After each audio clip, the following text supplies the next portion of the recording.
మీరు తీసుకునే అదే మందులు, అదే నాణ్యమైన మందులు. కానీ సగం ధరకే. అవును. మెడ్‌ప్లస్ బ్రాండ్స్‌పై 50-80% తగ్గింపు.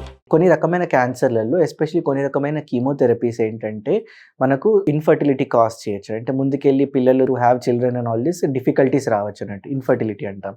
సో, అలాంటి సిట్యుయేషన్స్‌లో మేము పేషెంట్ పేరెంట్స్‌ని మేము కౌన్సిల్ చేసి స్పెర్మ్ కానీ, ఓవమ్ కానీ అనేది మనము క్రయో ప్రిజర్వేషన్ చేపిస్తాము. సో దట్ వాళ్ళు దీనివల్ల కీమోథెరపీ వల్ల సైడ్ ఎఫెక్ట్ వల్ల ఒకవేళ ఇన్‌ఫర్టిలిటీ అవుతే అలాంటి సిట్యుయేషన్స్‌లో ఈ స్పెర్మ్స్‌కి గానీ ఓవమ్‌ని కానీ యూజ్ చేసి they can have children in the future అండి. కాకపోతే ఏంటంటే very few diseases and very few chemotherapies usually cause చేస్తాయి ఇలాంటివి.